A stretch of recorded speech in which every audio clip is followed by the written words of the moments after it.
the two cables together. And that was when Brie Larson said, that's it, keep rubbing it like that. And I said, whoa, this is really going too far too fast. And I'm so happy that we had such a good time. It was the only time I've ever liked Carol Danvers. Anyway, my name's Bruce, and welcome to a girl, a guy, and a movie. And we were just talking about Suicide Kings. We're going to get started on that tonight. I was also interpreting a fever dream I had once about Brie Larson and her feet, her giant, hairy, pickled feet. Because when she takes she's got wrinkly toes. You remember that? Remember that movie? What was Boomerang? The one about Shallow Hal. Shallow Hal, yeah. And his best friend was what's his name from Seinfeld? Fat and bald, and he was bitching about this hot babe that was hot for him, but he didn't like her toe that hung up her shoe. Remember? And he said she had a freakly toe. And I was like, holy crap, men are hard. They don't like anything. There's always something. We're gonna find something wrong with everybody. I think it's funny. Before we go further, Six Nation 31 Kings first in the chat says, evening Janet and Bruce, chat and the lurkers. Here's one for Flady, since he's busting his ass to pay the bills and generally make life a lot easier for the people around him. Mm-hmm. Flady's a hell of an administrator. He's good at data processing. He also has a good head on his shoulders. I got nothing but love for Flady. He's a good man. Yep. All the guys are good. Oh yeah. We got a really good chat. I love all of our chat. They're awesome. And I talk to most of them, outside of the chat here, in Discord or, at other things that we do. So. Stuart Wilson was the name he was looking for last night.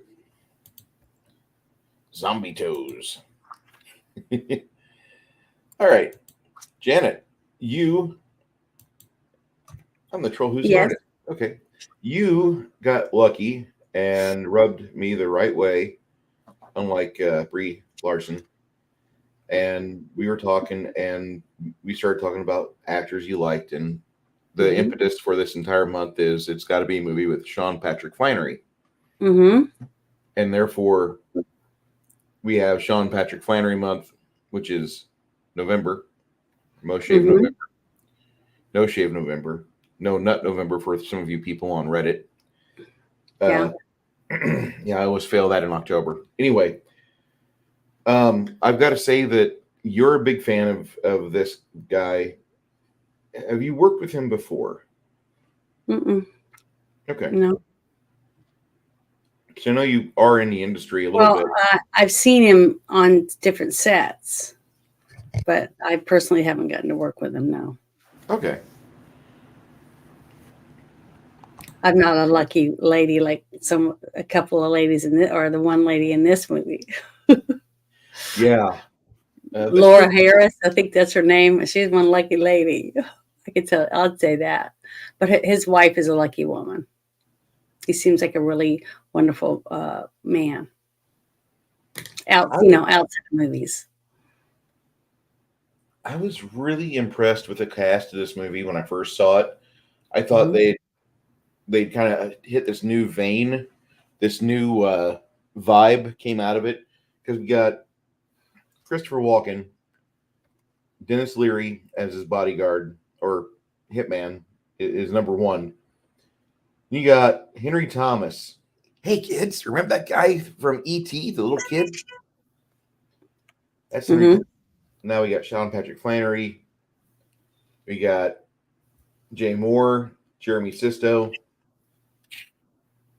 And then you have two schlubs, Frank Madrano and Brad Garrett. Brad Garrett, you might remember him from not King of Queens. Something about New York. Anyway, there's a very not funny show with Brad Garrett in it, and he played one of the brothers, Raymond. Everyone loves Raymond. And Brad Garrett was in that. He's been in a lot of different films and projects. I was struggling trying to remember where I saw him at when he was sitting at the table talking to the person that was hiring him to kidnap. And I was like, who is this guy? Now, the guy that was with him at the table, I could get the other guy out of my head because I kept looking. Is that the guy from Jurassic Park? Man, he's gotten huge. No, that's Frank Madrano, and But didn't he look a lot like that guy?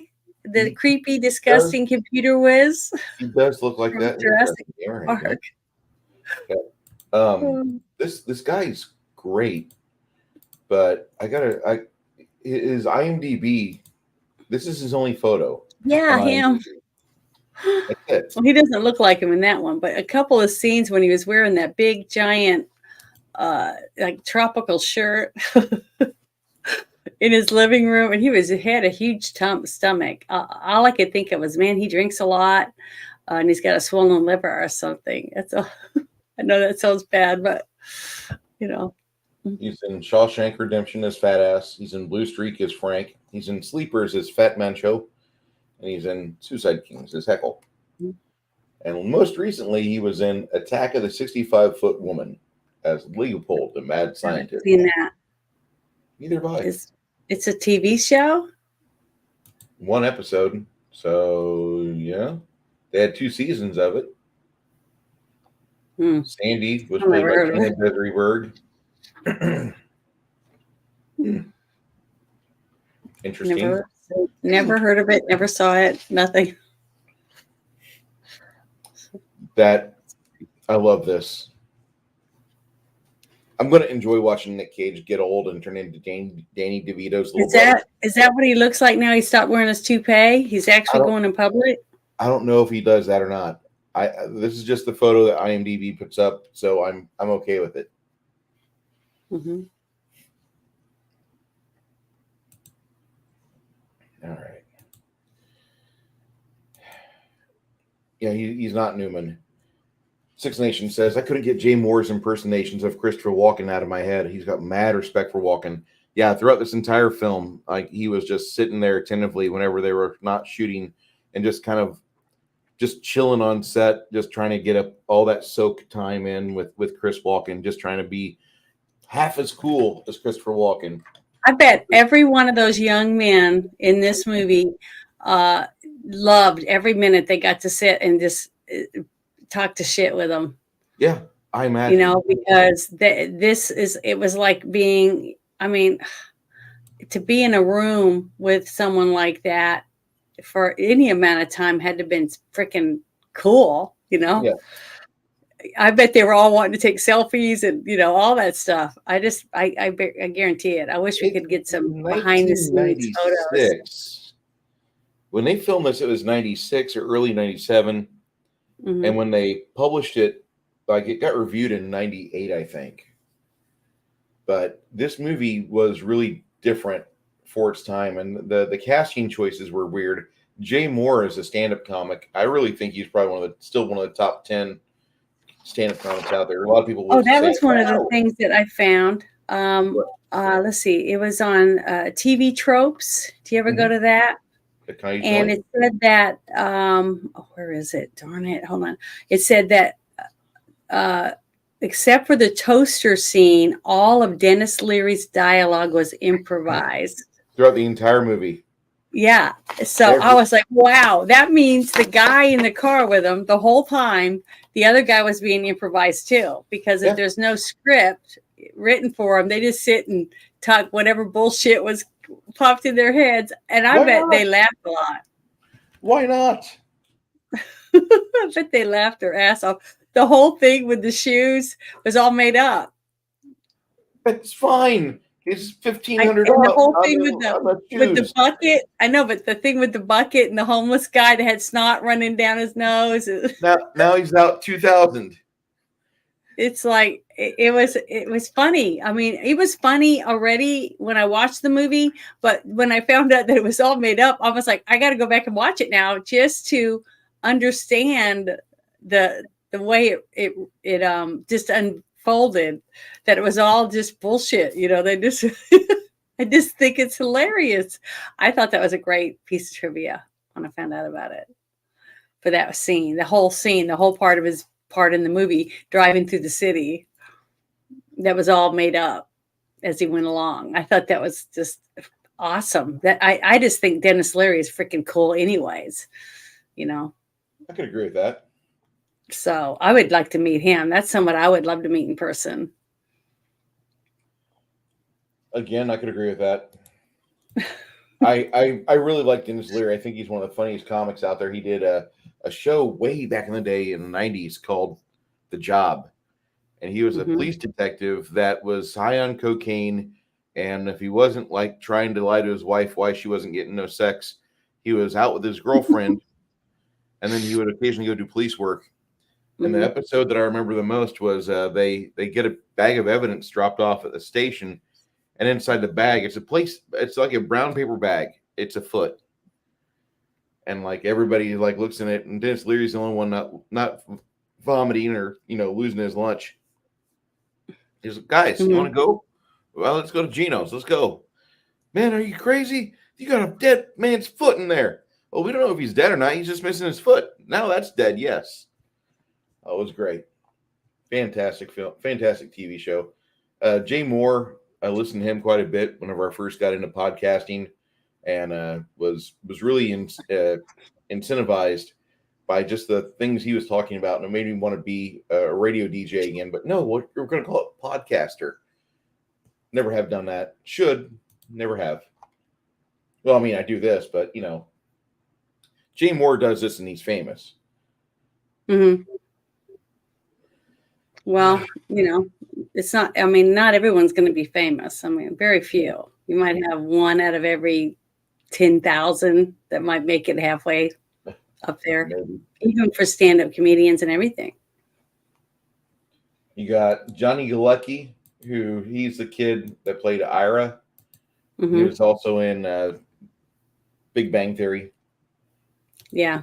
I had to think about that for a second. That's why when I saw him walk in, into the living room, and I saw his face, I was like, oh my God, I didn't know this was a comedy. So because that's the first that popped in my head, is I was expecting it to become comical because of him, just because I've only seen him, in comedy. Even though I've seen Dennis Leary in mostly comedy, Dennis Leary can also play a badass too, so. Did you ever see Judgment Night? I don't know. I'd have to That's see. That's an old Emilio Estevez 1993 movie. I think it came out in January. It was not well liked at all. At all. I don't think so. Then the guy that was riding in the cab or in the car with Dennis Leary the whole time, that's Louis Lombardi. And I've seen him before. I just can't remember what I've seen him in, but he was really good. He did really good bouncing off Dennis Leary, which had to be very intimidating for him. Just thinking about having to be in scenes with somebody, like him or any other famous actor that's that you walk in and you're like, oh my God, and you get that lump in your throat, you're getting to meet somebody, or your palms are sweating. What do I say? How do I act around this person? That it has to make a impact on you and on how how hard it might be for you to get into the character or whatever that you're supposed to do against that person, because you feel so intimidated and little compared to the other person. But they all did a really phenomenal job. And I guarantee they were all pumped up on adrenaline, to be able to be in the scene, get and have him like as a prisoner, basically, where he can't get up and leave the, say, F this, you guys suck, and leave because he's stressed.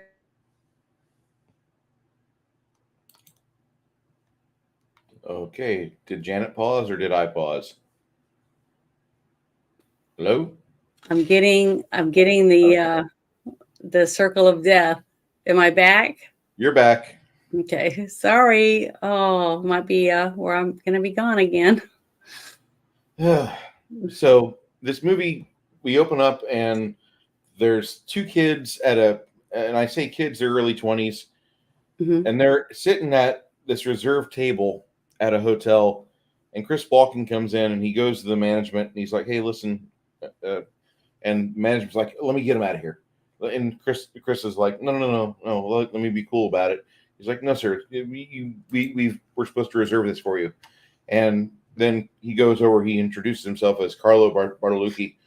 And as he does that, the two kids are awestruck. And that is Max Minot, I believe. No, Max Minot come up later. That's Sean Patrick Flannery. It's Henry Thomas and Brett Campbell, Jim Moore and Henry Thomas that are doing this. And they're just, awestruck and they're having fun. And they get him to sit down and they're just listening to this guy talk. And they ask him, hey, listen, we're getting ready to go out on the town. Do you want to come with us? And he's like, sure, I've never been out in quite a while. He does this amazing, like, yeah, I'll go out with you guys. You kids are sons of rich people, sure. And then here comes Max, Sean Patrick Flannery, and he comes in. And so now you have the three guys and Chris Walken to get in that amazingly, lovingly, beautiful little Mercedes-Benz. And I very rarely will call Mercedes-Benz beautiful, but a 1970s Mercedes-Benz is, in my opinion, the best they ever got. It is. What did you think of the movie at that point? Because you're getting fed a lot of information. The whole scene where they're sitting at the booth at the little restaurant inside the hotel, it seemed very informal. So it was like right off the bat, I could tell if he's sitting there with them that he has to know one of them at least. And wasn't it? I'm trying to remember which one. The brunette. I can't remember what his name was. Thomas Howell or something. You see Thomas Howell? Yeah. No, he wasn't in the movie. No, was he? He should have been. I know, but I can't remember what his name. You said his name a second ago, and I didn't print out there. Either Henry Thomas. Henry Thomas. Yeah, okay. Henry Thomas was the one that seemed like he knew him, and then he didn't really know the other two guys at all. He kind of like just looked at him or whatever. But when he started having a conversation with them, it almost seemed to me like it was kind of exciting for him because he's an old mobster. His young days of going out and catting around town, picking up girls or just driving up and down the boulevard or whatever, that type of thing. He was thinking about what it would be like to hang out with these young guys, to bring back a little spark or whatever that he missed, in his life, because now he's older and things like that. So I just thought that was really good. And plus, it kind of gave you a little bit of intel into the young men, maybe up and coming mobsters. You don't really know that much about them. You just know that they seem like okay guys, this young and wanting to have a good time. So I don't think he felt at all threatened by them, for any purpose or any reason, because of who he was, his established character in the city. You know what I mean? Yeah. So I think he was looking at it as an opportune time to get to just let loose a little bit and feel young. You know what I mean? That's how who doesn't want to do that?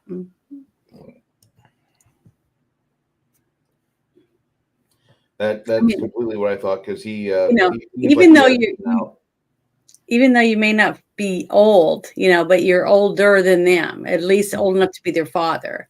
So getting to hang with some younger men and reminisce a little, I think that's what he was thinking he was going to get. So the whole scene after this was like freaking cool. The whole car scene I thought was really good.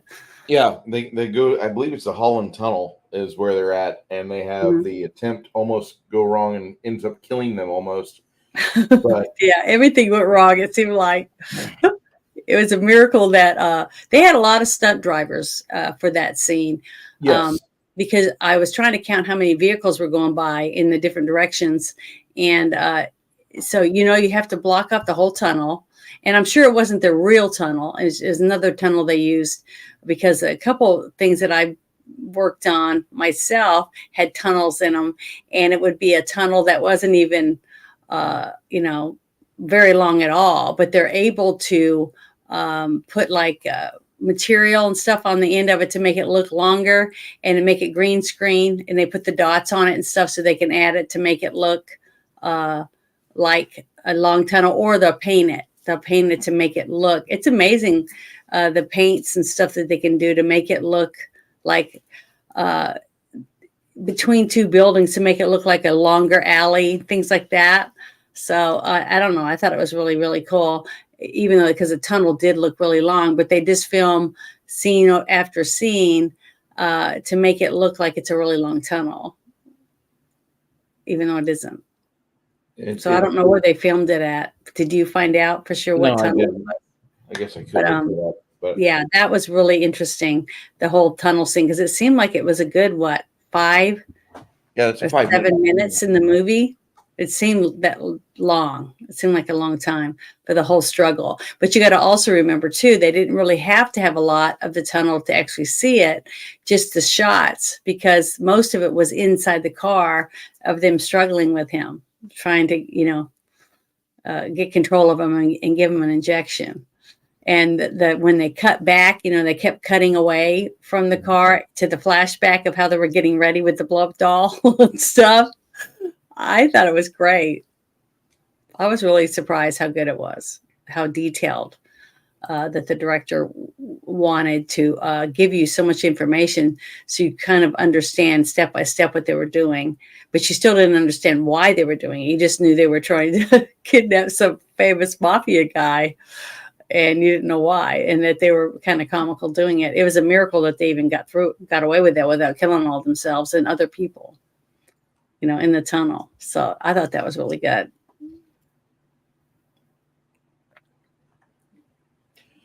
Yeah, I'm here. I'm just looking at this. The Queens Midtown Tunnel connecting Manhattan to Queens is only 2 lanes in both directions, not 4 lanes as they showed off in the film. So I don't know where they exactly filmed this at, but they tried to imply that it's in Queens. Well, you got to remember, too, most people don't have a clue what the tunnel would look like. You could show me a tunnel and have Princess Diana in a car, and I would believe that was the tunnel that she died in, if they put it in a movie or a TV show, because I haven't been there. I wouldn't know that wasn't, the tunnel that she was in. So, pretty much as long as you make it look like it's got, Euro stuff on the signs and things like that, and the license plates on the vehicles and the type of cars you use, we wouldn't know. Most people wouldn't know. So that's what's so cool about when you have the set designers and the location managers finding tunnels and in different places, taking pictures and stuff, and then coming back and sitting down with the storyboard people and trying to figure out exactly where they want to film. So, and how much room they have, because you got to remember, when they're putting people there, they might have it blocked off on one side or something and have parking on the other side to bring people, all the set people that's going to be working with the lights and the cables and all that stuff. And then you have your stunt people, and you have, all the different people, and they're having to drive them in on their vehicles. And then they have like a semi that brings the actual cars that are going to be involved, things like that. So you got to have a lot of place to park all these things to be able to have them on set, because if you have to drive everyone 5 miles, it just makes it a lot harder. So they want to have somewhere, a parking area or something close enough to where they can bus them back and forth really quickly for batteries for their camera. Lights, if the bulbs go out or a microphone gets broken, things like that. And then once you wreck a vehicle and it gets scratched up, they have to take photos of it. So when if they have to redo another scene, let's say they did it and then they found out, or part of the film got messed up and they got to refilm this whole scene, but it has to edit together. So they have to take pictures and make sure the vehicle looks like it did before or after whatever scene they need to add and refilm it. So, that's why the set photographers are so important, because for the people's clothes, whatever they're holding in their hands or whatever other thing. So, all that has to be able to go together later on, especially if they have to refilm something. That's why editing is so important too. Piece by piece, it all gets put back together again. But yeah, the scene in the tunnel was very, very exciting. If you watch it closely, this movie has so many editing errors that you could have made money as an editor on here. Mm-hmm. Yeah. that's what's fun for a lot of movie buffs that like to go back and watch them and find all the mistakes and then make their videos about all the mistakes that they found. So that's fine. I mean, mhm. some people have to do something. I like to drink and I like to play the games. You know, I like to drink and know things. That's me. Well, that's good. I'm glad you know things. I don't know much of anything. You know quite a bit, Janet. I wish you understood how much you got or understood. Like Saturday, for example, we were having a hard time with the game, but it's mainly just a verbiage issue, and the lingo of the game is kind of difficult, and that's okay. And plus, I have a brand new character to take care of. Yep. That I didn't have before. Yeah. But it's okay. You did fine. You really did fine. Once the next scene when they finally inject him in the arm with that stuff because they were freaking out. Remember when they did the flashback and they had the blow up doll there and they were arguing about who was going to stab him with a needle, right? And it can't be the guy driving, so it has to be one of the other two guys. And the fact that they were saying just stab him in the jugular vein. They were freaking out over that. The young man that played the little up-and-coming maybe doctor one day, I've seen him in quite a few things. He was in, I'm trying to remember the name, 6 Feet Under. Mm-hmm. He was in that series as one of the characters. I remember him in that and a few other things. Talking about Jeremy Sisto. Yeah. He's a pretty good actor too. It's amazing though that you see all these actors in one thing and they're all really good at the part that they played. And then you don't see them for a while in anything. And how one or two of them go really fast and become, overnight stars or whatever. And then the other ones just, they might end up on a soap opera or something. But, it's just, that was a lot of talent in this movie. Mm-hmm. The talent of this show is amazing. Mm-hmm. I mean, I'll read off Wikipedia. Stars Christopher Walken, Dennis Leary, Sean Pat Flannery, Johnny Galecki, Jay Moore, Jeremy Sisto, Henry Thomas, Cliff DeYoung, and Laura San Giacomo, which she has just a brief 10-minute piece in this movie. Mm-hmm. And she looks great. She looks wonderful in this movie, but she is eye candy. Yeah, and she did totally different scenes with two totally different looks. Mm-hmm. Because when she was the younger version of herself, she had the real wild, crazy 80s hairstyle, and the short dress and the fancy, sparkly heels, the ones that she supposedly bought at the Birkenstocks or whatever the store. I can't remember the name of it. And, I just thought her shoes were really pretty, but she knew she was about to get, axed basically for spending that money.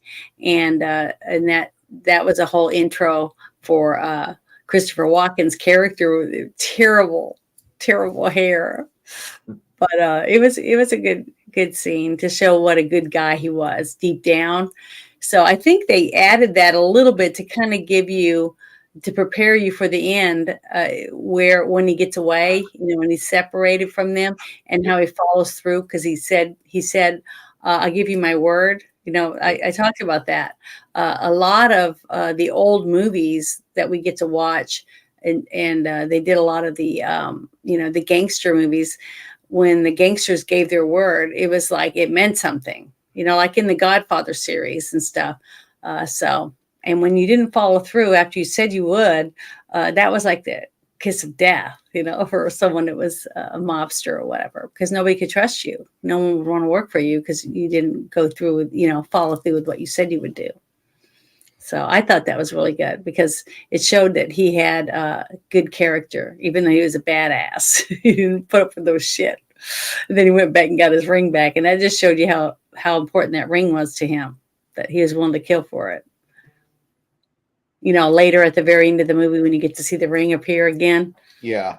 I thought all that was great. But the one thing I thought was really funny about that last scene was the fact that they knew exactly where he was going to come up, even though there's a ladder there. But I'm sure there's a ladder on the other side of the boat or on the back. You know what I mean? Mm-hmm. I just thought that was kind of Interesting. But, oh, well, it was still good. The director is a guy by the name of Peter O'Fallon. He's born out of Denver, and he's done a lot of work. He was doing Clio Awards with commercials. He was getting small bit parts, do a 8 hour shoot or a 3-day shoot, tear it down and go to the next one. He earned a lot of money with that. He directed the independent feature that we're talking about tonight called Suicide Kings. Mm-hmm. Then he went to co-writing and directing A Rumor of Angels for MGM with Vanessa Redgrave and Ray Liotta.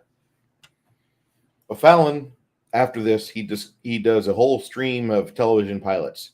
He does American Gothic for CBS. That was then for ABC. He does Eureka for Sci-Fi, and the Flannerys, Blade for Spike, and The Riches with Eddie Izzard and Lee Driver, of which he also served as executive producer and The Protector. Mm-hmm. I like Eddie Izzard. Yeah, he's not bad. He's O'Fallon, this director also co-created and directed Legit, a TV series with a comedian that I don't talk about a lot because I just don't like him. It's Jim Jeffries. So he's a woke piece of shit from down under. Mm-hmm. And O'Fallon co-wrote all 26 episodes, directed 24 of them, and he also directed a lot of episodes of Agent X for TNT starring Sharon Stone.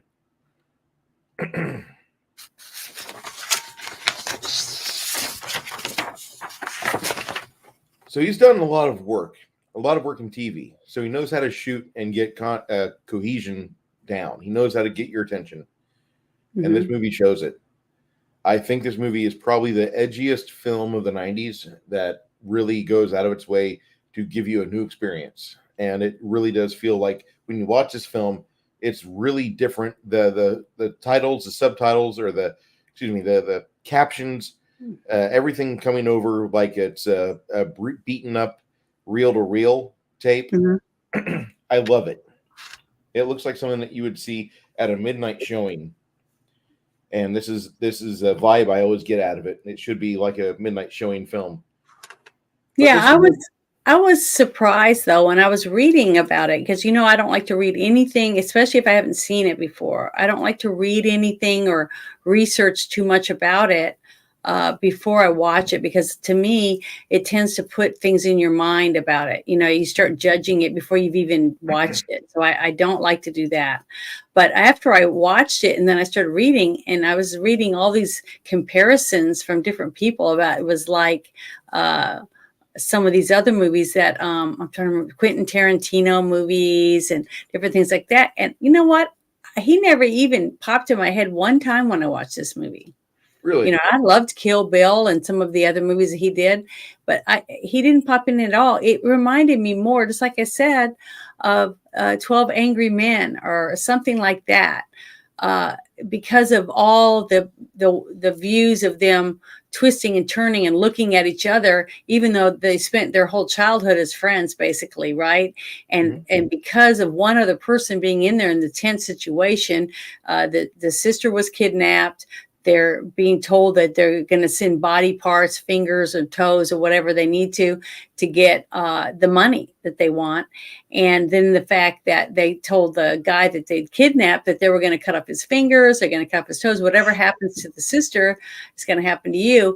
And then he puts in there the whole aspect that someone there that's at the site where they are right now is involved in kidnapping the sister. Okay, that they know that. So now they're all looking at each other as potential, backstabbers. That whole tense combination in the way that they start looking at each other. And then the fact that you kept waiting, kept saying, which one's going to spill the beans? Who's going to,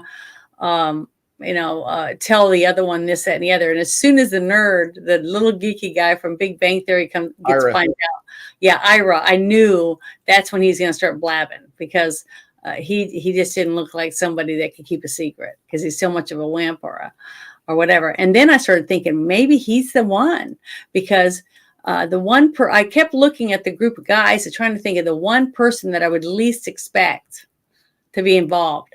And I really didn't think it was going to be the brother at all. I mean, I really didn't. So they definitely got me to focus on the boyfriend, because I started thinking when they showed the car scene and them two making out in the car, and that he was very enamored with her, right? He seemed like, I don't know if he was really in love with her, but he was hot for her for sure. So he was willing to, sneak around or steal or, lie, to be able to be with her. But I didn't know if he was really in love with her. Now, there was such a short amount of time of her in the movie to really kind of put your finger on her, peg whether she's in love with him or not. She's a really, really rich, spoiled brat. So she could pretty much have any guy she wanted. Now, he wasn't very attractive. And he was from a rich family too, but not as rich and famous, as prestigious as her family. So, it was kind of hard to figure that whole thing out. But I don't know. He did such a good job at hiding any of that stuff, because like when he was talking about getting lost and all those different things, to me, I was really trying to pay attention to that. But until Christopher Walken said you got lost in this, that, and the other, but then you just gave the directions like you just, like at the back of your hand. And then I went, whoa, he's really good, So I was really trying to pay attention to all that. But there was a lot of information to absorb from so many different characters. That's kind of where the movie falls apart at. I think if they're going to complain about something, it's how the movie rapid fire gives you data dump upon data dump upon data dump upon, okay, somebody's going to go to sleep, so we're going to dream. We're going to have this exposition play out in front of us while we do that. I thought that was really cool how they do it. The editor really needs a little bit more of a raise because he did poorly edit some things, but this movie comes out so well done. Sorry, I was right in the bone. It's all right. Over in my chat, we watched The Suicide Kings. Yeah, and I had never seen it before, so I was really surprised. Wow. And I was really surprised because it had a $5 million budget, but it only brought in a little over $1 million. $1.7 million. So I was like, how can a movie with Christopher Walken in it, let alone some of the other actors, only bring in a little over $1 million? That was surprising to me. I still can understand that, because wasn't Christopher Walken like a big name in 97? Yep. So what was going on? What other movies came out that weekend of opening night or opening weekends during the time this movie was out to keep these group of actors from getting, I'm not saying it should have been a blockbuster or anything like that. I'm just saying it just seemed like very little amount of money for a movie with that many stars in it. I mean, what was the name of that movie that came out with Emilio Estevez and his brother Charlie Sheen? It was a Western, and they were on it. Didn't it do really well? Yeah, Young Guns. Didn't that movie do pretty good? Really good. Yeah, so I'm just surprised that this good group of guys didn't rake in more money. I was really shocked when you told me about how much money that it didn't make. I was like, what? You got to be kidding. I mean, even after DVD sales and stuff, it didn't bring the money up. Here's some things that it'll shock you. November of 97 is when this came out. Mm-hmm. You had Bean, Mad City, and Starship Troopers all come out the weekend of the 7th of November. Starship Troopers. Okay. And Wings of the Dove. Then next week you had The Jackal with Bruce Willis and Richard Gere. Mm-hmm. Man Who Knew Too Little with Bill Murray. And you have the movie, not a good movie. It's called One Night Stand. Mm-hmm. Yeah, I didn't see that one. Neither did I. They have Anastasia, Mortal Kombat Annihilation, which I remember when that came out. That was bad. The Rainmaker, Midnight in the Garden of Good and Evil, which was a limited release, and A Sweet Hereafter. The end of the month of November 1997 had Alien Resurrection and Flubber come out. Flubber with Robin Williams. I don't remember that one either. But I do remember the other one, the Alien one. I definitely went and saw that. Yeah, I saw Alien Resurrection in theater. I loved all the Alien movies. So I don't know. I still it didn't seem like there was anything in there that would stop people from going to see a Christopher Walken movie. I think we're as big fans. Did you go see it? Had you seen this before? Have I seen this before? Yeah, in 1998 when my friends got it on. Oh, so you didn't go see it when it first came out at the movie theater? No, it never made it to Decatur. Okay. If it did, it was there for a weekend and it was gone. So it sounds a little bit like that whoever was supposed to promote the movie and push it to theaters and stuff really didn't push it as much as they probably should have. Not really. Mm-hmm. See, I told you, different steps like that. If somebody drops the ball, that it can make a difference on whether or not a movie will be real successful or not. So, now there's two alternate endings to this movie.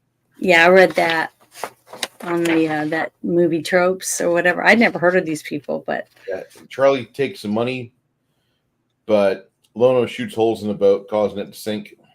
Mm-hmm. And one of them, the other one says, Charlie allows Maxine and Elise to live, but he reclaims $1 million, giving them a small amount of money back. Mm-hmm. Test audiences did not like the feeding as much. They felt like these they felt like these endings were just not consecutive with the way the movie had gone. And after the young girl is the one that caused all the shit, her getting away with $1 million was not a good feeling. Yeah, I liked the way it ended, that they both kind of got, when he asked her at the end, and the one question that he had asked about, what was it, why, and he said something about the way he felt, mm-hmm. How she made him feel. And I was like, yeah, it's always a woman's fault. So, that's why I wanted to dress up like her instead of Nadine. That's what I called her because she was in, that Quigley Down Under movie. So, but I liked her character. I think she's really cool. Hey, Snortopoopas Cuber. How you doing, sir? Oh, hi, Snortopoopas. Death and the Maiden. This is not a good year for movies, by the way. Death and the Maiden was made for $12 million. It made $3 million stateside and a total of $8 million worldwide. That's good, but not really that good. Then you also have this is kind of important here. A disservice to God. I could see that. I can see that quote. Mm-hmm. I think Basic Instinct had already been out for a couple of years. But the whole part that they did when he first wakes up after they get him out of the tunnel and they pull the thing off of his head and he's starting to get his vision back, and they're doing the whole conversation. One of my favorite parts in it, the tension part of it, was when he sees the droplets of blood on the ground, and he's like, and then he sees the blood on his shirt, the young man's surgical shirt. He's like, whose blood is that?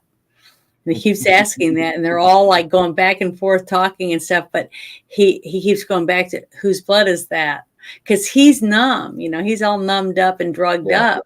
He doesn't even realize, and he's strapped down. So even the people watching don't realize that his finger's chopped off, right? And that whole scene I thought was really, really good. I mean, that really got me hooked into the actual what was going on between the characters and their I don't know what you call it. I just said it was like a pissing contest, basically. Yes. They're each trying to up the other, to prove their manliness in front of this huge mafia boss basically. And the one guy, the blonde one that was like trying to run the whole thing, and he was an asshole basically to everybody. But in the end, you realize he was the only one that was really holding the whole thing together. The Yep. only reason it was successful is because of all the stuff that he did. So out of that whole group of guys, he would be the one person that could actually be a mafia boss, Yeah, he and did a follow good job through of on being the whole all thing. focused. So yeah, he was focused and he stayed on focus, about it didn't matter that his arm was hurting. It didn't matter this, it didn't matter that nobody was leaving and it shouldn't make the phone call and you shouldn't do that. And when he went upstairs and was digging around to find the gun in the closet, just little things that he did was the only reason why that worked out. And then the one scene that I kind of thought was kind of stupid that they didn't even need to do was the whole scene when the security guard showed up. What security guard has to go inside the house when the son proved that he was the son? Little things like that. I just thought was, it was like they were just trying to add more dialogue or something. That was the only thing. They're short on minutes. Yeah. So I don't know. It just, to me, that just didn't add to the movie. You know what I mean? It didn't add any tension or anything. It was just kind of lame. So that was the one thing that I really thought was just kind of not needed. But the only thing I could think of was that they need an add of, a couple minutes time to the show, but they had to get the gun. So I think that they added that whole thing for him to go upstairs and get the gun, the closet, because they didn't know who was at the door. So that was the only thing I could think of, was that would be the only reason why they had to have something happen for them to have the gun for later on, for the part when Dennis Leary shows up. Yes. But they could have had a gun in his shoe or in his sock or something like that. The guy that was the Christopher Walken's character, because to me, it would have been more realistic if after he started waking up and he was asking, whose blood is that? Whose blood is that? And he's struggling and he falls, and that's when the gun falls out of his leg strap or whatever. Wow. You know what I mean? Yeah. And then they're like, you didn't see the gun on his leg, Then they're all mad at each other because they missed a weapon on him, that he could have shot him at any time during that struggle. To me, that would have added to the scene a little more than some dumb security guard coming to the door. I mean, to me, that's what I would have done differently in that whole scenario there, to get the gun in his hand. So at the end, they have a standoff, basically. They have a weapon. Sorry for talking so much. It's very good. But that's what I would have added to it. That's how I would have made a few changes in that story to make it believable, but not make it, I don't know, it just seemed kind of dumb. It was just an easy way to add some type of dialogue. Tension. Yeah. It wasn't even tension. See what I mean? It was kind of stupid because he's already proved with his driver's license who he was. So there was no reason for the guy to have to go in the house. This kid is worth way more money than this dumb security cop, Yeah. He could have said, no, you ain't coming in. This is our house. Get lost. And it should have worked, but it was just dumb. When the whole thing with him having Christopher Walken have a gun strapped to his leg, which would be perfectly fine because that's what he does for a living. That's who he is. Would have been believable, especially when his chair fell over and all that stuff. And they were worried he was going to get loose. And you just found out his finger got chopped off, and and then they realized they could have all died in the car, or one of them at least, because he had a weapon on him. But true, I don't know. I think this movie succeeds on a lot of parts. I think the five main actors do a great job. I think the two schlubs that something about Mary, not him, Brad Garrett and Frank Madrano, they played the two bumbling sort of guys. This movie just seems to knock it out of the park, and there's no way that I could besmirch this film. This is probably it's probably in the top 15 of all films I've watched, seen, purchased, etc. It gets funnier with every time. I know that sounds weird. Yeah, the whole Dennis Leary thing, to me, using him for that part Hmm. added the touch of the comedy that you needed for it to be a comedy drama, basically, because he's just so good. He's just good Yes. at this fast, quick, on the moment things. He just pops into his head. He's a genius when it comes to that stuff, and he just fit right in. I thought the whole thing with the shoes and him getting out of the car and stepping in the puddle and just the whole thing was just great. I just loved it. I thought that whole thing was good. The ad libbing was good. It fit in. Whether who knows what the outtakes were. I would love to see the outtakes of this movie. I bet they're hilarious. That would be really fun to watch. So if we could get a chance to do that, would be nice. It But would. yeah, he's just such a good person. And then the ending part when he's teamed up with Christopher Walken, it was like, I bet they had so much fun together, just hanging out or whatever. Because they're like, I bet they were like, popping off to each other on set, and oh, that would be a set to be on, to be with them too, going at each other. I bet it was great for everybody that got to work on it. I bet they loved it. It was a memory that they'll have forever, getting to do that. So.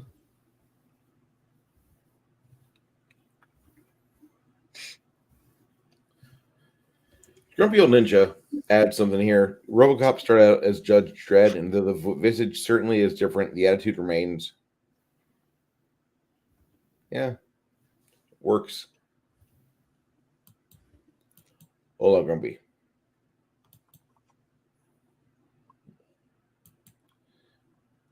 Explains a lot. Thank you.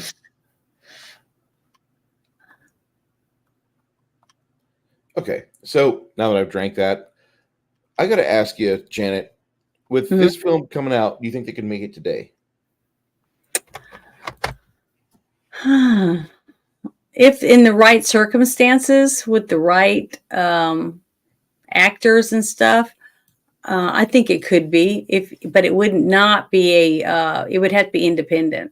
It would have to be an independent movie because all the big companies, they all want to have a chance for an Academy Award. Like I said last week, uh, you have to hire a person depending on what their versatility is. You know what I mean? Mhm. But what you're looking for the characters. So I don't know. I honestly don't know if they could make this movie uh, today. Now, if they want to make the movie and not worry about whether they're going to be nominated for anything, then yeah, it could be made. I think Yeah. still this one could, but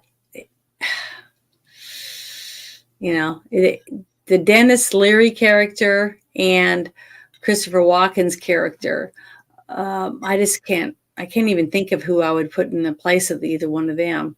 There's a lot of young still. I think there's a lot of young actors that they could get to put in for the other characters. Now I don't know if they would do as well, but for young people, new people that haven't seen this movie, I think they could make it. What do you think? I'm going to show you this quote from Grumpy. He says they were making a Judge Dredd movie originally and wound up with RoboCop instead. It's Mhm. awesome because you can make Suicide Kings today. Anything can work for this as long as you Oh, it's don't an have, indie. yeah, as long as it's Yeah. an independent film. Mhm. I think so too, because I still feel, even though, man, we're hurting for good entertainment. I mean, we're at the bottom of the barrel. It's like a desert. I mean, when it comes to good movies and stuff and good TV shows. But, after Yellowstone came out, I was really surprised how good it was.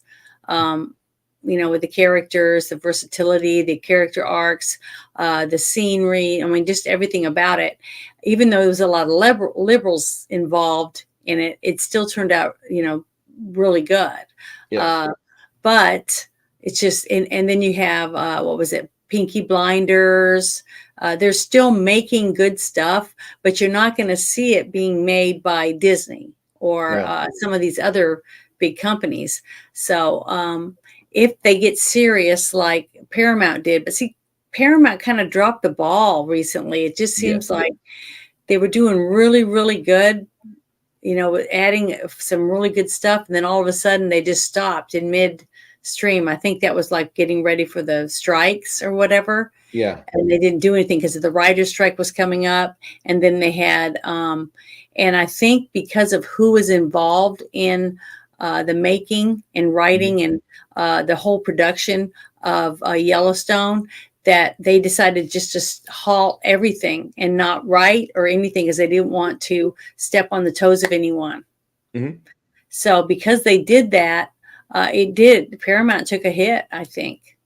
But when everything comes back around again, I think they're going to be happy because they're going to have a lot of writers and young actors and stuff that are going to be willing to go to work for Paramount because they did stop and didn't step on any toes. They didn't risk, hurting anything when people could watch reruns or whatever else on their channel. So we'll see. True. The future will tell us, here within the next year, when stuff starts coming out, who shit on who, basically, because you're going to get some real shitty, crappy stuff from people that are willing to take the bottom of the barrel writers or the bottom of the barrel actors and just throw together anything because they think I'm not going to say all the names of them, but some companies actually think that you'll take whatever dribble they put out because you'll just be sucking it up with a straw and happy to like the shit, and then and they, even those people that pretend to be licking ass and just liking whatever bullshit comes out, they really secretly will start paying or going elsewhere to watch the stuff and then get online and tout the other shit, even though it's shit. Okay. Yeah. And after a while, a lot of us people say every episode they brag about, I go watch it and it's crap. I'm tired of their drivel, and they'll finally turn the channel. And once those people start doing that and it gets bigger and bigger audiences leaving, they'll start changing. Okay. That's why smaller companies like the new streaming services like Paramount and stuff, when they add something like Yellowstone, it becomes an overnight sensation where they can sell merchandise and all kinds of stuff from it. That's when they say, hey, we can still make money at this if we make what people want to see. I mean, I've been pushing Peaky Blinders for a long time, saying this is a great show. It's very well made. The story's great. They got good character arcs. It's intriguing. It's got drama. It's got romance. It's got some good fights. Just a lot of great stuff in it. But a lot of people hadn't even heard of it. I'm like, well, you're missing out. It's a good show, and But the thing is, until people turn off the drivel and start watching real entertainment, they'll go, wow, what a difference. So that's the way it is. But like this movie was really good. I'm still shocked that it didn't do well, even though there was a few other good movies out. It just seems like, I don't know what else was going on at the time when this movie came out, because it just seems like it would have made more money. I mean, it really was well made. It was overall a very well made, very entertaining movie. I'm just still surprised it didn't make more money. I'm really shocked. It originally made $1.5 million or 1.5 of the expenditures back in the box office first weekend. Mm-hmm. First wide release, it made almost all the money back up it was supposed to. Mm-hmm. But I'm still surprised. So yeah, that's a surprise. That's the kicker. Guys in the chat, if you've seen this movie before, go ahead and give us your scores. We'll read them out to you as soon as we receive them. Janet, how did you feel about the movie Suicide Kings? I was really impressed with it. I mean, for a movie that I never really even heard of, I'd heard people, talking about different movies and stuff like that. But for some reason, I never heard this one to go see it, just like I hadn't heard of Cutthroat Island or a few others. So it's not impossible for somebody to not even hear about it. Cause I just didn't I'm not one of those people that just sits and flicks through the channels constantly, watching television. I've never been like that, really. Very few times that I'll just sit all day, unless I'm sick, I guess. I would sit and, but I would watch reruns of or DVDs, like Dark Crystal and, stupid stuff like that. Because I actually know what's going to happen and I enjoy it. But I'm just not one of those people that sits and flicks channels. I would rather be outside or going and doing something or crafting or something than doing that. But this movie, I really, really enjoyed it. I was really surprised I hadn't seen it. And it had a great cast, had a good story, great character arcs. Now, there was a few little things in it that I kind of thought were kind of lame or, it didn't really make any sense or whatever. But, overall, I thought it was a very good movie. And it should have made more money. Yeah, it really could have made about $2.5 to $3 million, $4 million back. Mm-hmm. I thought it was amazing. I still just, when this movie starts up, I'll just start watching from start to finish. And not a whole lot of maximum time expenditures have to be made. This is just a movie where you sit down in the opening credits and you blink in ending credits, and it's less than 90 minutes. It's very easy to see that. Mm-hmm. So I appreciate the fact that you went through and watched this one with me. I'm looking Mm-hmm. forward to it. Yeah, it was good. I was really happy with it. I was glad I got to watch it because that's one thing I've really enjoyed about since we started doing these movie reviews is how many movies I've gotten to see. It's amazing to me how many movies I hadn't seen, Yeah. And I'm finding out more and more. And I'm like, what? I never saw this movie. But see, the thing is, I'm one of those people that would go see Lars and the Real Girl before I bought a ticket to this movie. And I know you think it's lame and everything, but that's just, like I said, I like independent movies way more, almost more. I almost pay to see those before I pay to see the big blockbusters because I don't like having to sit with my arms all crunched up like this because the theater's so packed and everybody's whispering and talking and ruining your movie. So going to see a movie, later in the theater before it leaves, a lot of people think it's funny, and then I try not to listen to what everybody's saying about the movie. But I like that because I like the experience of getting to be in a real big theater, have something snacking and eating and watching the movie. But the experience of seeing it in a theater to me is still way better than seeing it at home on a television screen. It still doesn't do it for me. If I'm going to see something I've not, especially something I'm really looking forward to seeing, I would much rather see it on a huge screen with the stereo sound and everything. And a huge thing of buttery popcorn and I'm having to lick my fingers because it's so buttery. That I enjoy. I enjoy that a lot.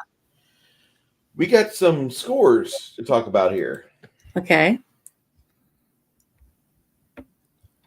Trying to see where this goes. Okay. All right. Bone, watch this film. That's my recommendation. Watch the movie. Mm-hmm. When you want to watch a film that has got a lot of action in it, this movie actually fits the bill pretty well for that. Mm-hmm. When I say it fits the bill, I mean there's a lot of spoken action. It's like the movie Bridge of Lies, I believe, with Tom Hanks. He doesn't have a lot of door busting in it, but the things that are being said in that movie between two men pontificating around a piece of real estate in Russia, that's pretty good. This movie has the same level of intensity, and from our buddy, I just had it. Sorry, guys. We got Grumpy Old Ninja says it gets an 8 out of 9. Cutthroat Island was fun too. Janet from Another Planet.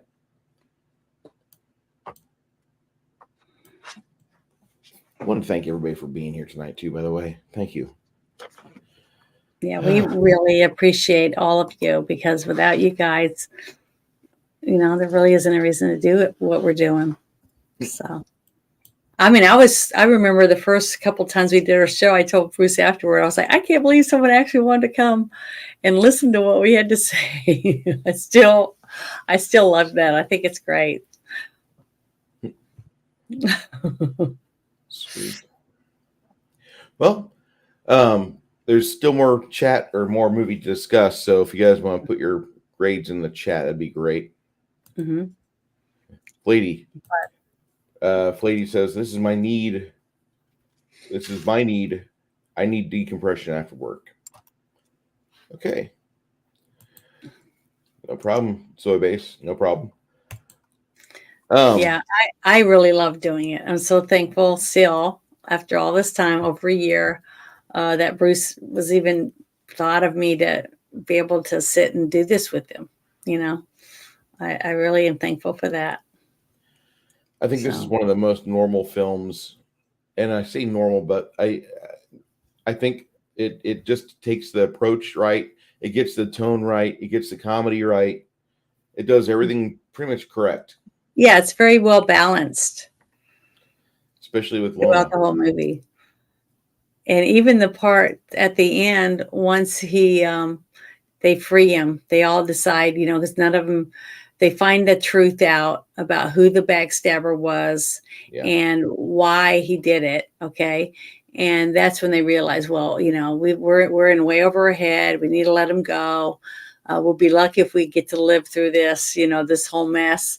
And the really good part about all of that was the fact that Christopher Walken said that he gave him his word that he was going to follow through and finish what he said he would, right? Mm-hmm. And that he would get his money back. He was going to make sure he got his money back. But the fact that all these young men all thought they were going to die, because they all thought, well, okay, we're going to die now. Because of this dumb thing that we did. So that was a life lesson for all of them, I think, for doing the things that they did. I think like the one kid was a drug addict, right? The young doctor was shooting up. And then you had the other ones that had gambling problems. And then you had another one that was lying and stealing and stuff for a woman. So they all had different hang-ups and reasons why they were backstabbing everyone, right? So I thought that was really good because it gave each of them depth to their characters. And then you got to see a little bit of a character arc for each of them, of how at first you thought they were all just these young, smiling young men that, have great potential. And one day they're going to be huge and, be rich like their parents or whatever. But then you find out that being rich and having a lot of stuff really didn't help these kids much because they were all into something, they're all doing fatal flaw. Yeah, they're all doing stupid shit, basically, to some degree. And like when you're having to get your sister kidnapped to make a few bucks, that's pretty lame. Yes. And they were thinking about all that stuff. But the thing is that it ended up being the sister herself and her boyfriend, that pretended that she got kidnapped. And the only ones that I felt sorry for through the whole movie, which we should, were the two stupid asses that pretended to kidnap someone. They didn't really do anything besides sit and take a phone call, and scratch their balls and watch cartoons and eat. And they both died. One of them got tortured really bad, got both his knees shot off and stuff before they died. And they did nothing. They didn't even pick up the person or have them locked in their house or anything, basically.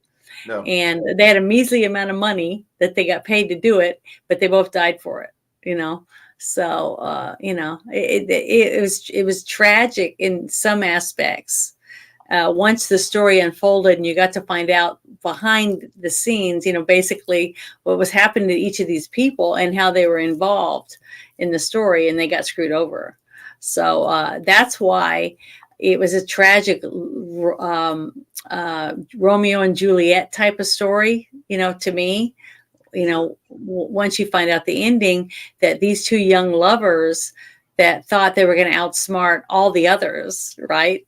And get $2 million out of it and get to sail away on daddy's yacht and live forever or whatever on $2 million. Even you're blowing money left and right. I mean, lottery winners that win millions blow all their money in a year, and stuff like that on blow and hot babes or hot guys and cars and food and whatever dumb shit instead of thinking about investing it and, buying a house, like buy a house in Reno, buy a house in Florida or whatever, and travel back and forth.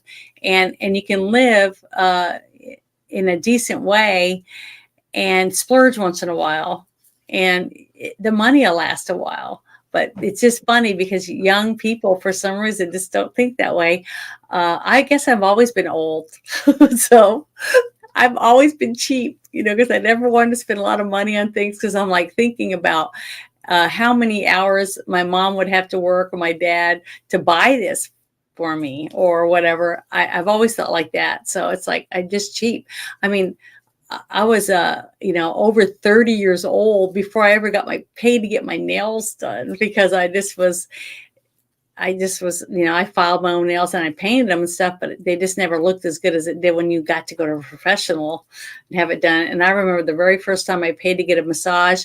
Oh my God. I was like, I could get addicted to this, if I had money. I would do it, every week if I could afford it, but, I can't.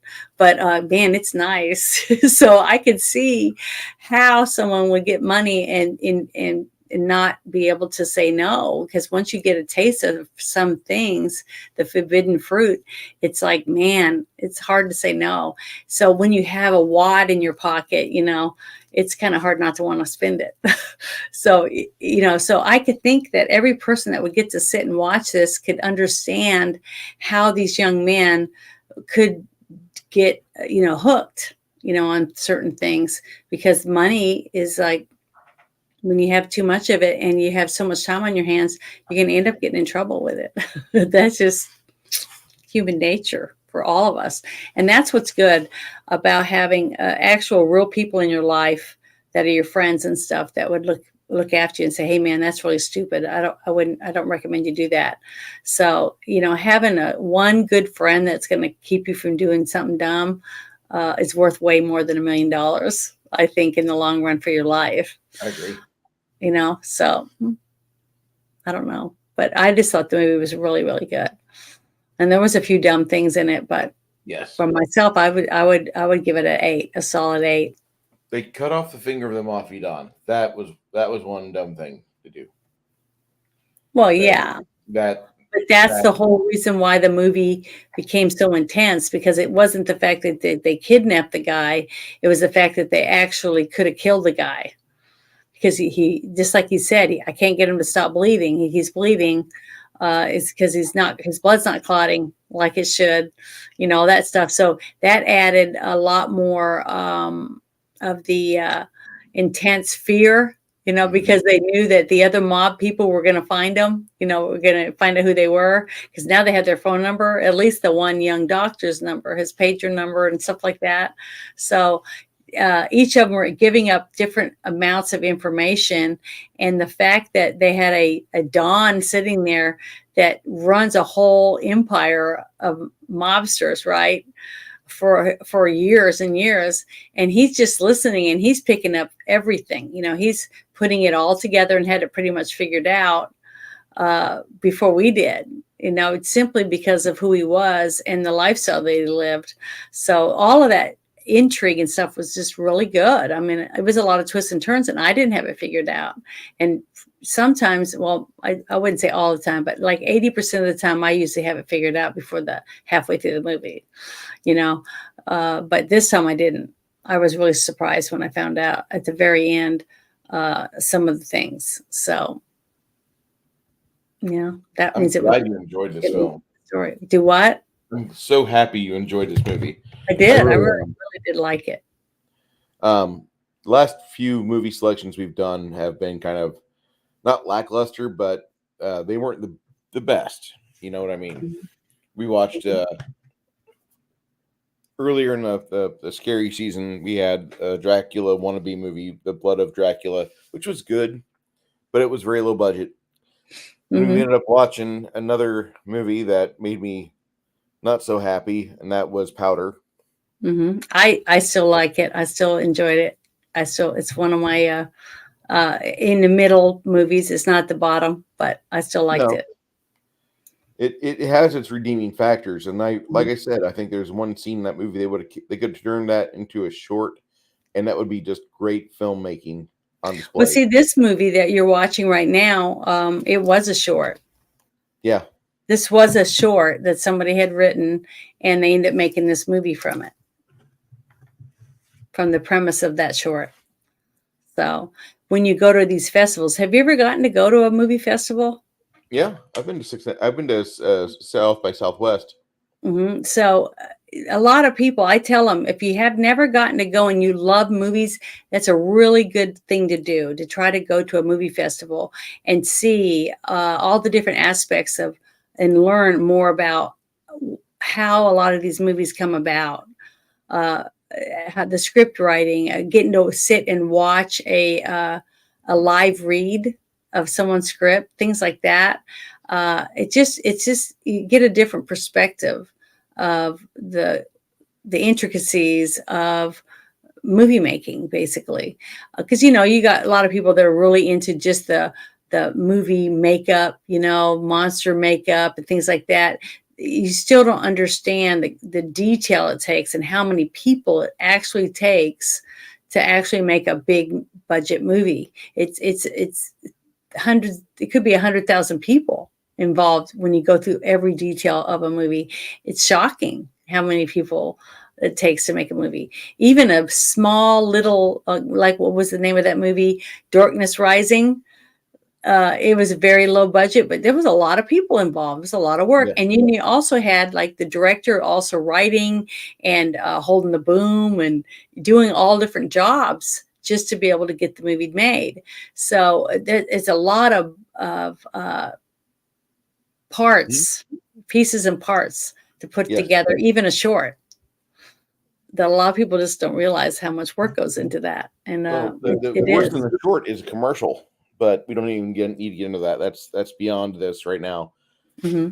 I'd say hello to a friend of mine in chat by the name of author Stephen Walton. Mm-hmm. He's the author of The Phantom Menace Parts 1 and 2. Fun stuff. Oh, really? Yeah.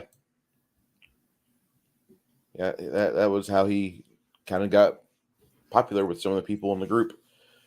Good man. You don't have to do that. Thank you. Thank you. Thank you for stopping by. I really appreciate it. I think this movie is probably, out of all the Sean Patrick Flannery films, I'm going to just go ahead and say now, it's my favorite. Oh, it is? This is my favorite out of all the Sean Patrick Flannery films that we selected, that we were going to watch, that we could have watched. This is a fantastic movie. Had a couple reviews of it in the chat. People like this movie generally. A lot of people don't remember part of it, and it's really weird. But if you get a chance to see it, turn it on. I believe it's on Tubi for free. Fantastic film. It really is. I had never seen it, and I probably wouldn't have seen it if we hadn't done it this way, because I probably would not have seen it. But it was really, really, really good. I'm really glad that I got a chance to see this movie, and I'm excited about getting to watch the Nefarious one.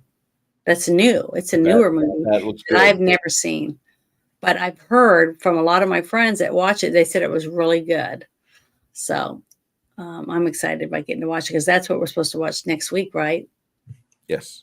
Okay. Actually, no. Oh, we're going to watch in the end of November. Okay, that's the last one. That's the newest one. That's right. We're trying to do it in order of how they were made. This is it right here.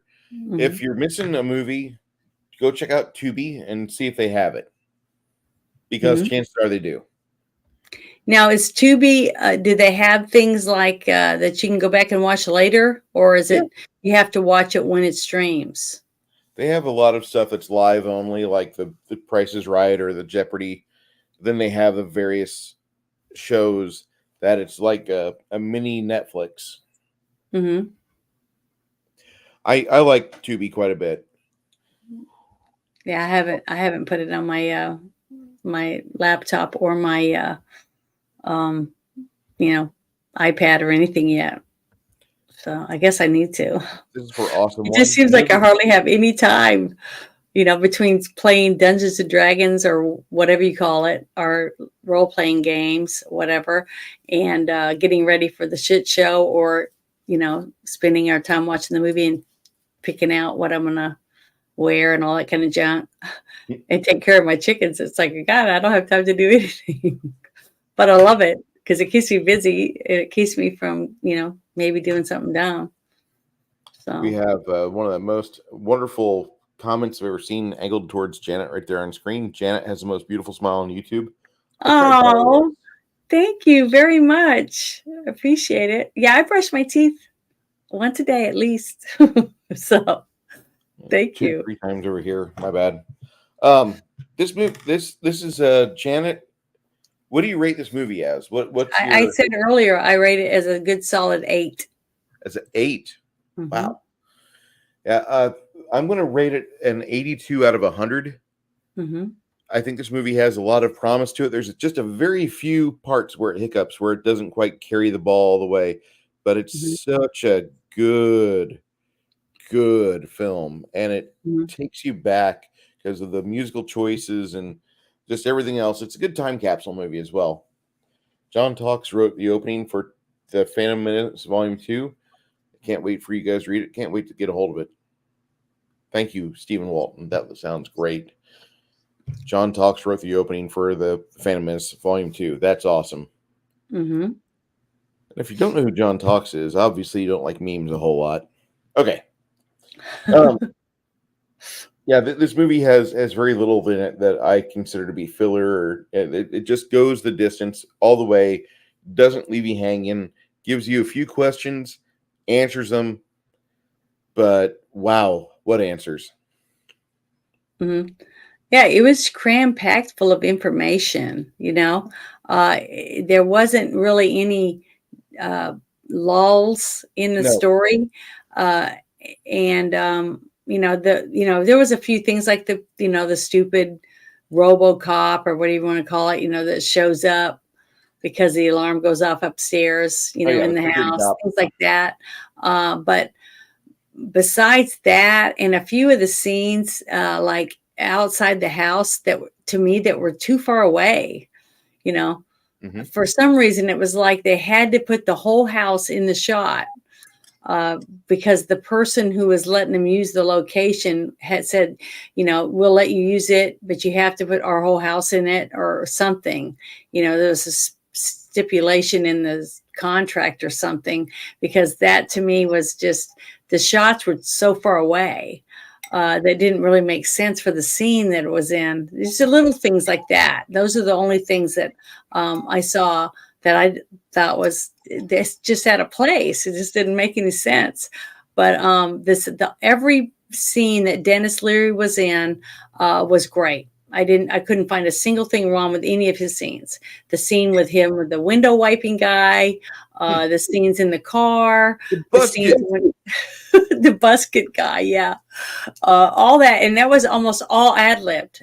Almost everything he did. The scene with the toaster, man, that was good. They could have made that even another minute longer, and it would have been great. It would have been really good. And the guy, whoever the guy was that got beat with the toaster, he was a real great actor to be such a dick. He was a very memorable character to be a douchebag.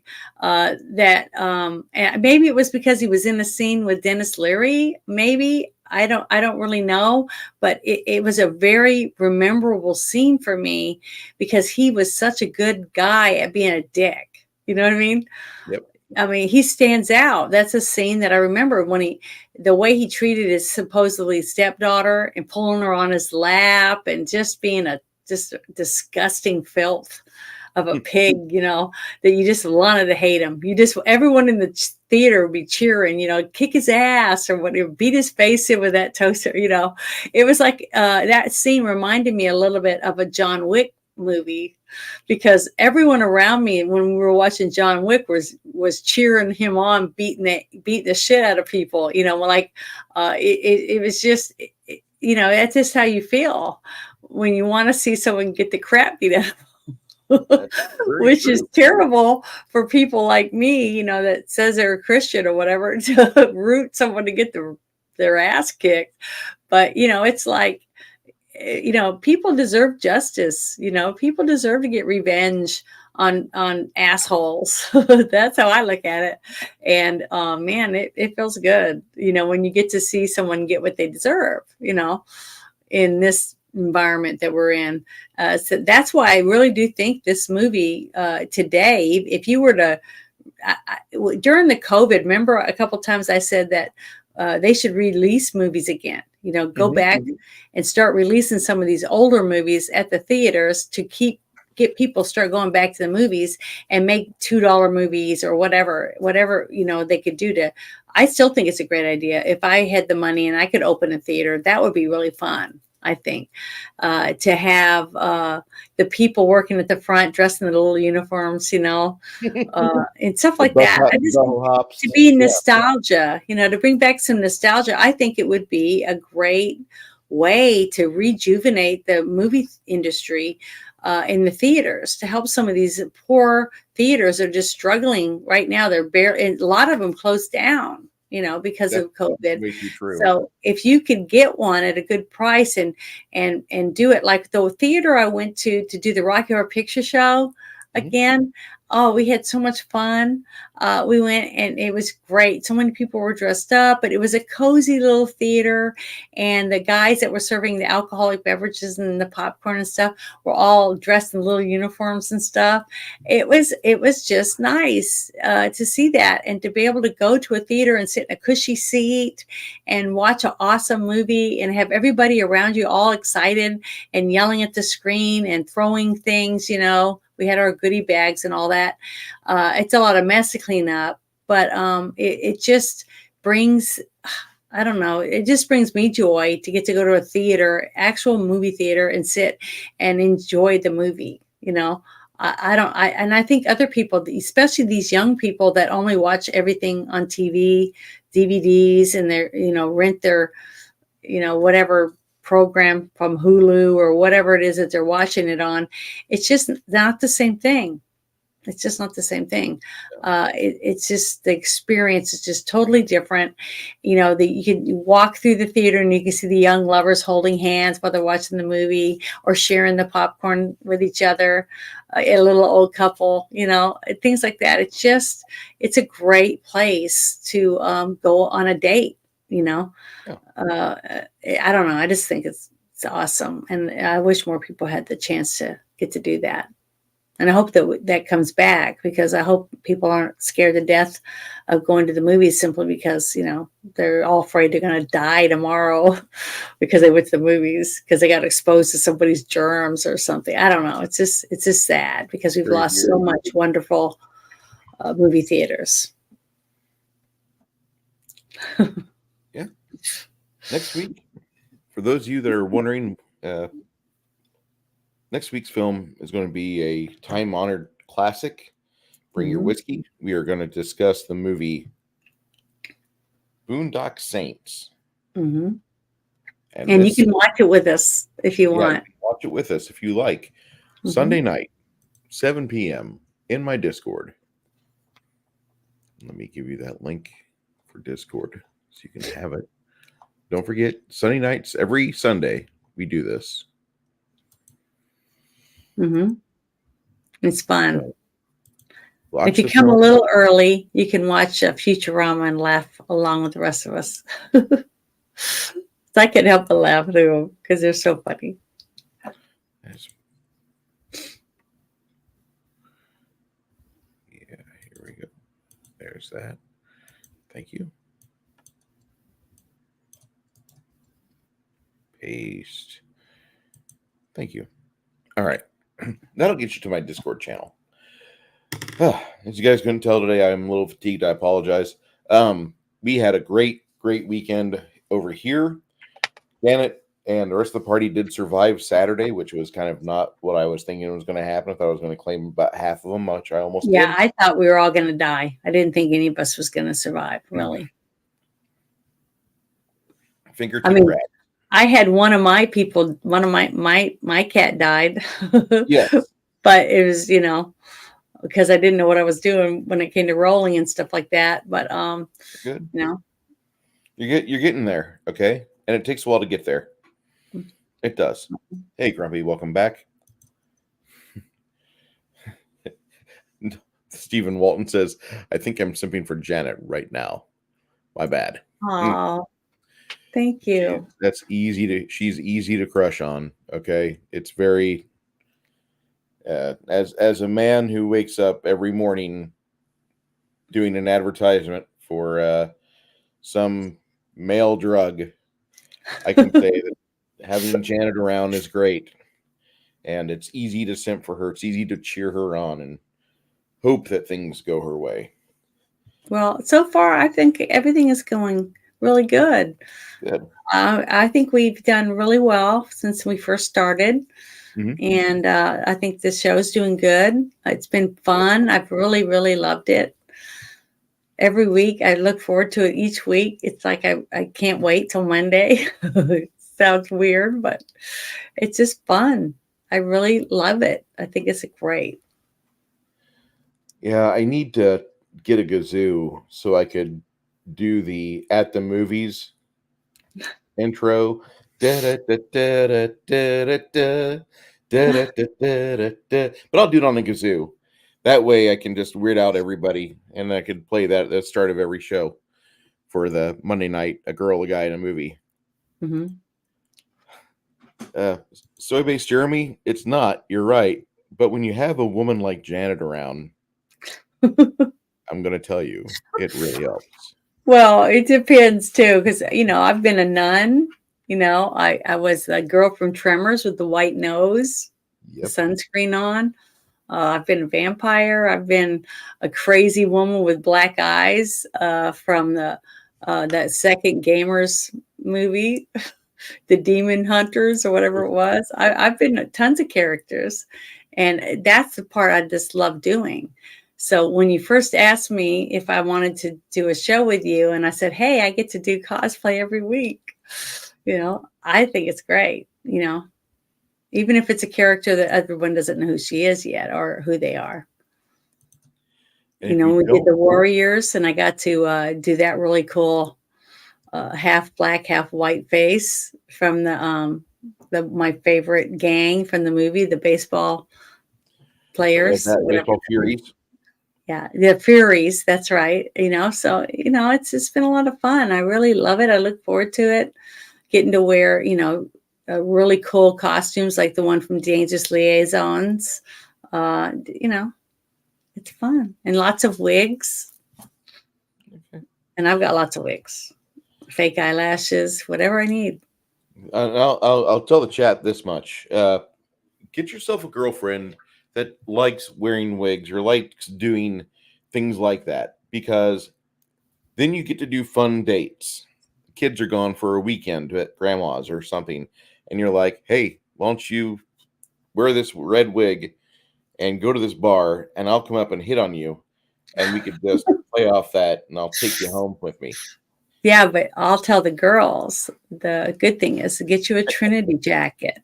Okay. And whether you wear a short wig or a long blonde wig or a long black wig, but don't wear anything underneath your jacket. Then go in public. That's very exciting. Try that. Then have your man come hit on you at the bar. Sounds like a lot of fun. Yeah, there's so much fun things you can do when you pretend. Just because you're a grown-up doesn't mean you can't pretend. Play dress up or whatever. Mr. Walton, let me just say that you need to watch the Blues Brothers review. Yeah, our review of Blues Brothers, Janet is the hottest nun I've ever seen. I want to sin so bad. That's all I'm going to say. Yeah, it was fun. And I made that habit too for that show. Still one of our better reviewed shows. Mm-hmm. It's fun. He's like, he snuffles. You okay there, Snortopoopus? I love you, our big polar bear friend. Okay. So next week, we're going to watch the Boondock Saints at 7 p.m. in my Discord channel. For those of you who want to swing on by, go on ahead. We have seating for everyone. Also, Monday night, we're doing a discussion roundtable on this movie, Boondock Saints, which is Mm-hmm. a very, very good movie. It almost is like a very important movie. If you're remembering the old Hot Shots Part 2 advertisements, watch Hot Shots Part 2, a very important movie.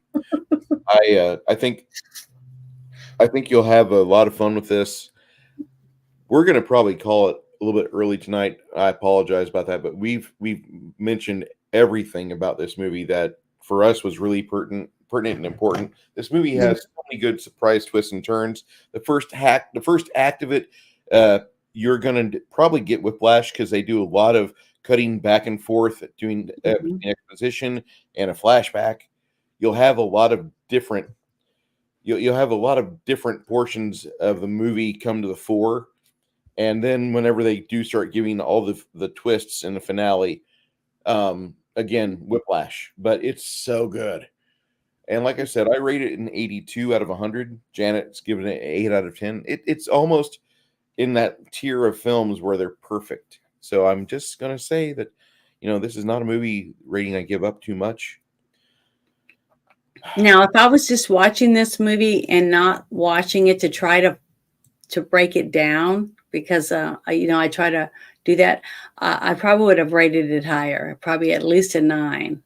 But because I watched it intensely, and caught the whole thing with the stupid rent-a-cop, and things like that I normally probably wouldn't even thought twice about if I just went to the movies and just sat and watched it.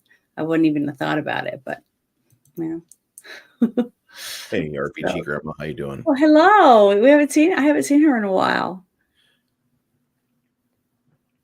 I love it Thank you when for she's in stopping here. in. She does bring up the class a bit. She's a lot like Janet. She classes up the place wherever she goes.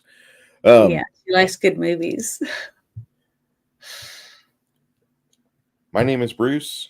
This is my co-host Janet from another planet.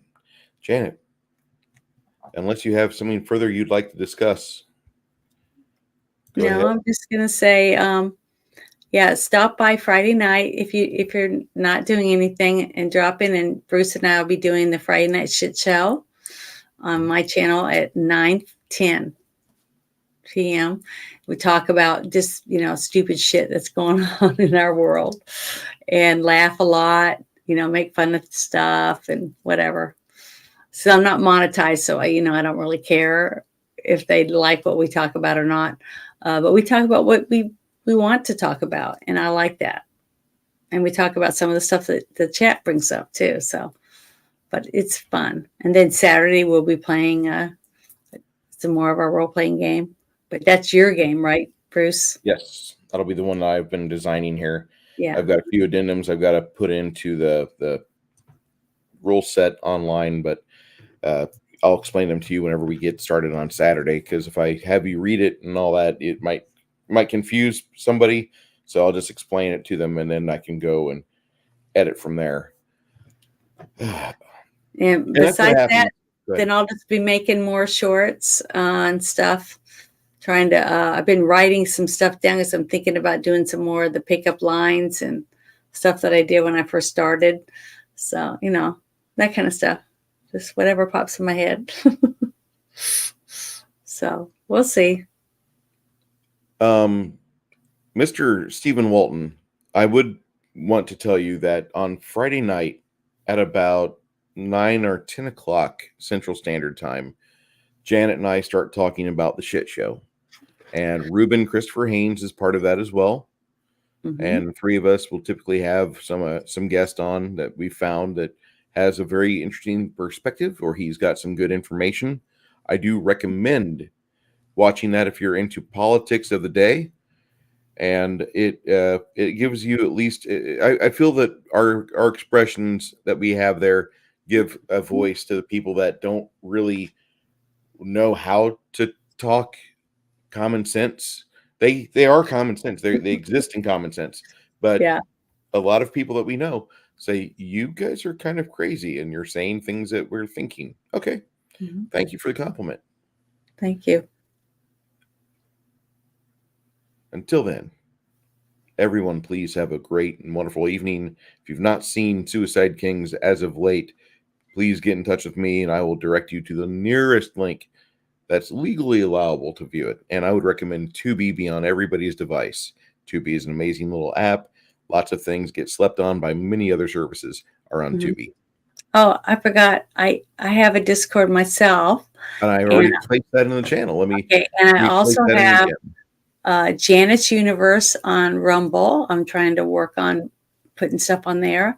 I'm on X as Janet from Another Planet, and I'm on Instagram and TikTok. And I know a lot of the guys don't like TikTok, but I'm almost to 10,000 on that, and that's when you can get monetized. And on Instagram, I do have branded content, so I can do, like, stuff for other people if I'm interested. So far, it's always been stuff I'm not interested in because it's stuff that I don't do. Because I don't do OnlyFans. I don't do any of that kind of junk. So, Most respectable people don't do those things. Just not my thing. Yeah, that's quite okay. I'm going through my Rumble. Is that you? Nope, that's not you. Okay. Janet's Planet. Thank you, everyone, for coming tonight and supporting Bruce and I. We really, really appreciate it. Janet, do you have your link for your Rumble? No. Okay. I don't have it. But they can just type in Janet's Universe. Janet's Universe, that's what it is. Because Janet from Another Planet I had done when I first signed up for Rumble, but I couldn't remember the password or anything. And I couldn't remember my email address. I couldn't remember nothing. So I just made a new one for Janet's Universe. And it worked. So one day I'll remember the other stuff that I could have too. But right now I don't remember it. Once again, it's 9/14 or 21/14 for some of us. We're going to be back next week to discuss that movie we talked about. Come in our Discord on Sunday night, watch it with us. We usually have open mics, so if you've got a lot of rustling around or like a crying baby, just mute yourself. But typically we have the open mics because I do like to hear when everybody's laughing or such. I know that a lot of us will still have our mics on mute because they don't want to interrupt, because some movies are really good. Some movies are amazing. But we're doing this film next week, and I expect to hear a lot of laughter. Thank you for spending your time with us. I know it's a limited quantity of a commodity that we never have enough of. Yeah. Thank you, guys. Thank you. Good night. Night.